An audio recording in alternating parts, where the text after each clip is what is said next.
Bismillahirrahmanirrahim. Assalamualaikum warahmatullahi wabarakatuh. Sahabat yang beriman, iblis merupakan makhluk Allah Subhanahu wa Ta'ala yang diberi kemampuan untuk menyesatkan manusia sampai akhir zaman. Keberadaannya pun akan terus menggoda dan menjerumuskan setiap orang ke dalam perbuatan dosa. Tapi siapa sangka iblis juga pernah menuruti perintah Allah Subhanahu wa Ta'ala ketika ia disuruh untuk menemui Nabi Muhammad SAW. Dalam satu hadis yang diriwayatkan oleh Imam Al-Baihaqi, Allah Subhanahu wa Ta'ala suatu waktu memerintahkan iblis agar segera bertemu dengan Nabi Muhammad SAW. Iblis tersebut mengemban amanah untuk menjawab segala pertanyaan dari Nabi Muhammad SAW. Diriwayatkan oleh Muaz bin Jabal radhiyallahu an dari Ibnu Abbas radhiyallahu an, ia berkata, kami bersama Rasulullah berada di rumah seorang sahabat dari golongan Ansor dalam sebuah jamaah. Tiba-tiba ada yang memanggil dari luar, wahai para penghuni rumah, apakah kalian mengizinkanku masuk karena kalian membutuhkanku? Rasulullah bertanya kepada para sahabat, apakah kalian tahu siapa yang menyeru itu? Para sahabat menjawab, tentu Allah dan Rasulnya lebih mengetahui. Rasulullah berkata, dia adalah iblis yang terkutuk. Semoga Allah senantiasa melaknatnya. Umar bin Khattab radhiyallahu an berkata, ya Rasulullah, apakah engkau mengizinkanku untuk membunuhnya? Nabi SAW berkata pelan, bersabarlah wahai Umar. Apakah engkau tidak tahu bahwa dia termasuk mereka yang tertunda kematiannya sampai waktu yang ditentukan atau pada sampai hari kiamat? Sekarang silahkan bukakan pintu untuknya, karena ia sedang diperintahkan Allah Subhanahu wa Ta'ala. Ibnu Abbas berkata, maka dibukalah pintu, kemudian iblis masuk ke tengah-tengah kami. Ternyata dia adalah seorang yang sudah tua bangka dan buta sebelah mata. Dagunya berjanggut sebanyak 7 helai rambut yang panjangnya seperti rambut kuda. Kedua kelopak matanya masaku kotani memanjang terbelah ke atas tidak ke samping. Kepalanya seperti kepala gajah yang sangat besar. Gigi taringnya memanjang keluar seperti taring babi. Kedua bibirnya seperti bibir macan atau kerbau. Dia berkata, Assalamualaikum ya Muhammad. Assalamualaikum ya jamaatul muslimin. Salam untuk kalian semua wahai golongan orang-orang muslimin. Iblis berkata, wahai Muhammad, aku datang bukan karena keinginanku sendiri, tetapi aku datang karena terpaksa atau diperintah. Nabi SAW berkata, apa yang membuatmu terpaksa harus datang ke sini wahai terlaknat? Iblis berkata, aku didatangi oleh seorang malaikat utusan Allah yang Maha Agung. Ia berkata kepadaku, sesungguhnya Allah Subhanahu wa Ta'ala menyuruhmu untuk datang kepada Muhammad dalam keadaan hina dan bersahaja. Engkau harus memberitahu kepadanya bagaimana tipu muslihat, godaanmu dan rekayasamu terhadap Bani Adam. Bagaimana engkau membujuk dan merayu mereka. Engkau harus menjawab dengan jujur apa saja yang ditanyakan kepadamu. Jika engkau berbohong sekali saja dan tidak berkata benar, niscaya aku jadikan kamu debu yang dihempas oleh angin dan aku puaskan musuhmu karena bencana yang menimpamu. Rasulullah kemudian mulai bertanya, jika kamu jujur beritahukanlah kepadaku siapa orang yang paling kamu benci. Iblis menjawab, engkau wahai Muhammad, engkau adalah makhluk Allah yang paling aku benci dan kemudian orang-orang yang mengikuti agamamu. Rasulullah SAW, siapa lagi yang kamu benci? Iblis berkata, anak muda yang takwa yang menyerahkan jiwanya kepada Allah Subhanahu wa Ta'ala. Rasul berkata, lalu siapa lagi? Iblis menjawab, orang alim dan waro yang menjaga diri dari syubhat, yang saya tahu lagi Maha Penyabar. Rasulullah bertanya, lalu siapa lagi? Iblis menjawab, orang yang terus-menerus menjaga diri dalam keadaan suci dari kotoran. Kemudian Rasulullah berkata, lalu siapa lagi? Iblis pun berkata, orang miskin, fakir yang sabar yang tidak menceritakan kefakirannya kepada orang lain untuk tidak mengadu keluh kesahnya. Kemudian Rasul berkata, bagaimana kamu tahu bahwa ia itu penyabar? Iblis menjawab, wahai Muhammad, Jika ia mengadukan keluh kesahnya kepada makhluk sesamanya selama 3 hari, Allah tidak memasukkan dirinya ke dalam golongan orang-orang yang sabar. Kemudian Rasul bertanya, lalu siapa lagi? Iblis pun menjawab, orang kaya yang bersyukur. Kemudian Rasul bertanya, bagaimana kamu tahu bahwa ia bersyukur? Iblis menjawab, jika aku melihatnya mengambil dari dan meletakkannya pada tempat yang halal. Rasul bertanya, bagaimana keadaanmu jika umatku mengerjakan sholat? Iblis menjawab, aku merasa panas dan gemetar. Rasulullah bertanya, kenapa wahai terlaknat? Iblis menjawab, sesungguhnya jika seorang hamba bersujud kepada Allah sekali sujud saja, maka Allah mengangkat derajatnya 1 tingkat. Rasulullah berkata, jika mereka semua saum? Iblis menjawab, saya terbelenggu sampai mereka berbuka puasa. Kemudian Rasul bertanya, jika mereka menunaikan haji? Iblis menjawab, saya menjadi gila. Kemudian Rasul bertanya lagi, jika mereka membaca Al-Quran? Iblis menjawab, aku meleleh seperti timah meleleh di atas api. Jika mereka berzakat, seakan-akan orang yang berzakat itu mengambil gergaji atau kapak dan memotong menjiku menjadi 2. Rasulullah kemudian bertanya, mengapa begitu wahai Abu Murrah? Iblis menjawab, sesungguhnya ada 4 manfaat dalam zakat itu. Pertama, Allah menurunkan berkah atas hartanya. Kedua, menjadikan orang yang berzakat disenangi makhluknya yang lain. Ketiga, menjadikan zakatnya sebagai penghalang antara dirinya dengan api neraka. Dan keempat, dengan zakat Allah mencegah bencana dan malapetaka agar tidak menimpanya. Kemudian Rasulullah bertanya, apa pendapatmu tentang Abu Bakar? Iblis menjawab, wahai Muhammad, pada zaman jahiliyah dia tidak taat kepadaku. Bagaimana mungkin dia akan mentaatiku pada masa Islam? Kemudian Rasul bertanya, apa pendapatmu tentang Umar? Lalu kemudian Iblis menjawab, demi Allah, tiada aku temui dengannya kecuali aku lari darinya. Kemudian Rasul bertanya, apa pendapatmu tentang Utsman? Iblis menjawab, aku malu dengan orang yang para malaikat saja malu kepadanya. Kemudian Rasulullah SAW berkata, segala puji hanya bagi Allah yang telah membahagiakan umatku dan menyengsarakanmu sampai hari kiamat. Iblis terlaknat berkata kepada Muhammad, hayhatta, tidak mungkin. Mana bisa umatmu bahagia sementara aku hidup dan tidak mati sampai hari kiamat? Bagaimana kamu senang dengan umatmu sementara aku masuk ke dalam diri mereka melalui aliran darah, daging, sedangkan mereka tidak melihatku? Demi Allah yang menciptakanku dan membuatku menunggu sampai hari mereka dibangkitkan, aku akan sesatkan mereka semua. Baik yang bodoh mau yang pandai, mau yang buta huruf mau yang melek huruf, yang kafir dan yang suka beribadah, kecuali hambamu yang mukhlis atau ikhlas. Rasulullah bertanya, siapa yang mukhlis itu menurut kamu? Iblis dengan panjang lebar menjawab, apakah engkau tidak tahu wahai Muhammad? Barang siapa cinta dirham dan dinar atau harta, dia tidak termasuk orang ikhlas untuk Allah. Jika aku melihat orang tidak suka dirham dan dinar, tidak suka puji dan pujaan, aku tahu bahwa dia itu ikhlas karena Allah, maka aku tinggalkan dia. Sesungguhnya hamba yang mencintai harta, pujian, dan hatinya tergantung pada nafsu syahwat dunia. Dia lebih rakus dari orang yang saya jelaskan kepadamu. Tak tahukah engkau bahwa cinta harta termasuk salah satu dosa besar? Wahai Muhammad, tak tahukah engkau bahwa cinta kedudukan termasuk dosa besar? Dan bahwa sombong juga termasuk akan dosa besar? Wahai Muhammad, tidak tahukah engkau bahwa aku punya 70.000 anak, setiap anak dari mereka punya 70.000 setan. Di antara mereka telah aku tugaskan untuk menggoda golongan ulama, dan sebagian lagi menggoda anak muda, sebagian lagi menggoda orang-orang tua, dan sebagian lagi menggoda orang-orang yang lemah. Apakah engkau tidak tahu wahai Muhammad bahwa kebohongan itu berasal dariku? Akulah orang yang pertama kali berbohong.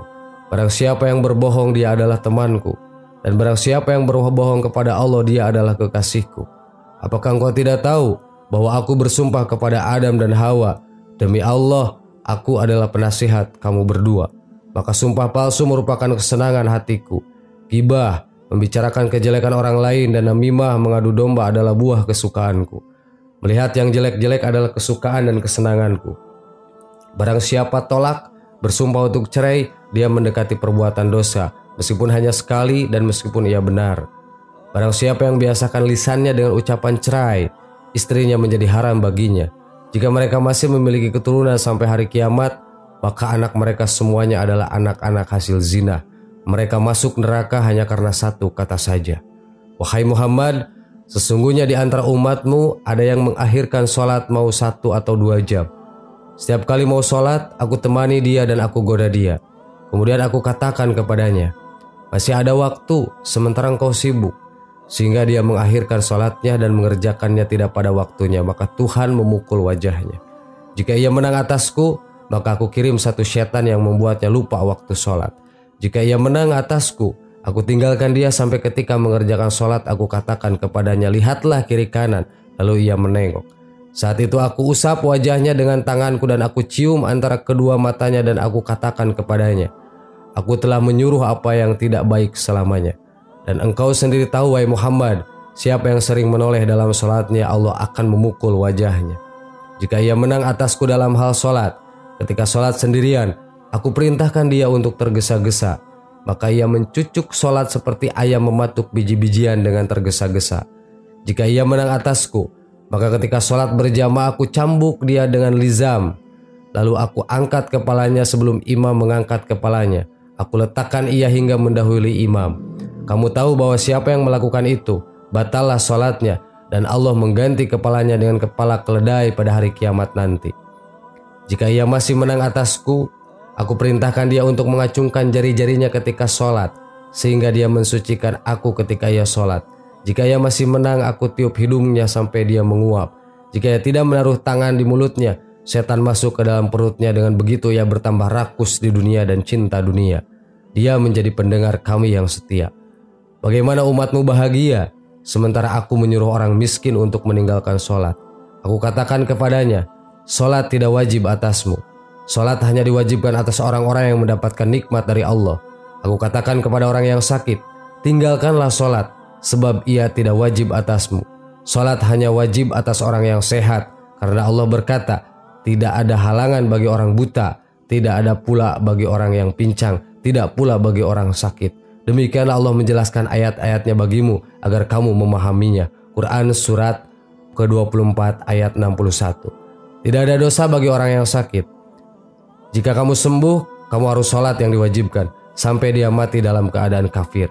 Jika dia mati dan meninggalkan sholat ketika sakit, ia bertemu Tuhan dan Tuhan marah kepadanya. Nabi berkata, wahai terlaknat, siapa teman dudukmu? Iblis berkata, pemakan riba. Lalu kemudian Nabi bertanya, siapa teman kepercayaanmu? Iblis menjawab, pezina. Lalu kemudian Nabi bertanya, siapa teman tidurmu? Iblis menjawab, orang yang mabuk. Lalu kemudian Nabi bertanya, siapa tamumu? Iblis menjawab, pencuri. Nabi bertanya, siapa utusanmu? Iblis menjawab, tukang sihir. Lalu kemudian Nabi bertanya, apa kesukaanmu? Iblis pun menjawab, orang yang bersumpah cerai. Lalu kemudian Nabi bertanya, siapa kekasihmu? Iblis menjawab, orang yang meninggalkan sholat Jumat. Lalu kemudian Nabi bertanya, wahai terlaknat, siapa yang memotong punggungmu? Iblis menjawab, ringkikan kuda untuk berperang di jalan Allah. Lalu kemudian Nabi bertanya, apa yang melelehkan badanmu? Iblis menjawab, taubatnya orang yang bertaubat. Lalu kemudian Nabi bertanya, apa yang menggosongkan atau membuatmu panas? Lalu iblis menjawab, istighfar yang banyak kepada Allah siang dan malam. Lalu kemudian Nabi Muhammad bertanya, apa yang memuramkan wajahmu? Lalu kemudian iblis menjawab, zakat secara sembunyi-sembunyi. Lalu kemudian Nabi bertanya, apa yang membutakan matamu? Iblis menjawab, sholat di waktu sahur. Terus kemudian Nabi bertanya, apa yang memukul kepalamu? Iblis menjawab, memperbanyak sholat berjamaah. Lalu Nabi bertanya, siapa yang paling bisa membahagiakanmu? Iblis menjawab, orang yang sengaja meninggalkan sholat. Nabi bertanya, siapa yang paling sengsara menurutmu? Iblis menjawab, orang kikir dan pelit. Lalu kemudian Nabi bertanya, siapa yang paling menyita pekerjaanmu atau menyibukkanmu? Iblis menjawab, majelis-majelis ulama. Lalu kemudian Nabi bertanya, bagaimana kamu makan? Iblis menjawab, dengan tangan kiriku dan dengan jari-jariku. Nabi bertanya, di mana kamu lindungkan anak-anakmu ketika panas? Iblis menjawab, di balik kuku-kuku manusia. Setiap harta yang tidak dikeluarkan zakatnya maka saya ikut memakannya. Saya juga ikut makan makanan yang bercampur riba dan haram serta segala harta yang tidak dimohonkan perlindungan kepada Allah dari setan yang terkutuk. Setiap orang yang tidak memohon perlindungan kepada Allah dari setan ketika bersetubuh dengan istrinya, maka setan akan ikut bersetubuh, akhirnya melahirkan anak yang mendengar dan taat kepadaku. Begitu pula orang yang naik kendaraan dengan maksud mencari penghasilan yang tidak dihalalkan, maka saya adalah temannya. Saya memohon kepadanya agar saya punya rumah, maka rumahku adalah kamar mandi. Saya memohon agar saya punya masjid, akhirnya pasar menjadi masjidku. Aku memohon agar saya punya Al-Quran, maka syair adalah Al-Quranku. Saya mohon agar punya azan, maka trompet adalah panggilan azanku. Saya memohon agar punya tempat tidur, maka orang-orang mabuk adalah tempat tidurku. Saya memohon agar punya teman-teman yang menolongku, maka kelompok Al-Qadariyah menjadi teman-teman yang membantuku. Dan saya memohon agar saya memiliki teman dekat, maka orang-orang yang menginfakkan harta kekayaannya untuk kemaksiatan adalah teman dekatku. Ia kemudian membaca ayat, sesungguhnya pemboros-pemboros itu adalah saudara-saudara setan, dan setan itu adalah sangat ingkar kepadanya. Rasulullah berkata, andai kata tidak setiap apa yang kau ucapkan didukung oleh ayat-ayat dari kitabullah, tentu aku tidak akan membenarkanmu. Saya memiliki anak yang saya beri nama Atama. Ia akan kencing di telinga seorang hamba ketika ia tidur meninggalkan sholat isya. Andai kata tidak karenanya, tentu ia tidak akan tidur lebih dahulu sebelum menjalankan sholat. Saya juga punya anak yang saya beri nama Mutaqodi. Apabila ada seorang hamba melakukan ketaatan ibadah dengan rahasia dan ingin menutupinya, maka anak saya tersebut senantiasa membatalkannya dan dipamerkannya di tengah-tengah manusia sehingga semua manusia tahu. Akhirnya Allah membatalkan 99 dari 100 pahalanya sehingga yang tersisa hanya 1 pahala. Sebab setiap ketaatan yang dilakukan secara rahasia akan diberi 100 pahala. Saya punya anak lagi yang bernama Kuhyal. Ia bertugas mengusapi celak mata semua orang yang sedang ada di majelis pengajian dan ketika khatib sedang memberikan khutbah, sehingga mereka terkantuk dan akhirnya tidur, tidak dapat mendengarkan apa yang dibicarakan para ulama. Bagi mereka yang tertidur tidak akan ditulis pahala sedikit pun untuk selamanya. Setiap kali ada perempuan keluar, pasti setan yang duduk di pinggulnya. Ada pula yang duduk di daging yang mengelilingi kukunya, di mana mereka akan menghiasi kepada orang-orang yang melihatnya. Kedua setan itu kemudian berkata kepadanya, keluarkan tanganmu. Akhirnya ia mengeluarkan tangannya. Kemudian kukunya tampak lalu kelihatan nodanya. Orang yang bahagia dan beruntung adalah orang yang dijadikan bahagia oleh Allah sejak dalam perut ibunya. Sedangkan orang yang celaka adalah orang yang dijadikan celaka oleh Allah sejak dalam perut ibunya. Kemudian Rasul membacakan firman Quran surat Hud. Jikalau Rabbu menghendaki, tentu dia menjadikan manusia umat yang satu, tetapi mereka senantiasa berselisih berpendapat, kecuali orang-orang yang diberi rahmat oleh Rabbmu. Dan untuk itulah Allah menciptakan mereka. Kalimat Rabbmu telah ditetapkan, sungguhnya aku akan memenuhi neraka jahanam dengan jin manusia yang durhaka semuanya. Dilanjutkan dengan tidak ada suatu pun keberatan atas Nabi tentang apa yang telah ditetapkan oleh Allah, sebagai sunnahnya pada nabi-nabi yang telah terdahulu. Dan untuk itulah Allah menciptakan mereka. Kalimat Rabbmu, keputusannya telah ditetapkan. Sesungguhnya aku memenuhi neraka jahanam dengan jin dan manusia yang durhaka semuanya. Dilanjutkan dengan tidak ada suatu keberatan pun atas Nabi tentang apa yang telah ditetapkan Allah baginya. Allah telah menetapkan yang demikian sebagai sunnahnya pada nabi-nabi yang telah terlebih dahulu. Dan adalah ketetapan Allah itu suatu ketetapan yang pasti berlaku. Allahu a'lam. Wassalamualaikum warahmatullahi wabarakatuh.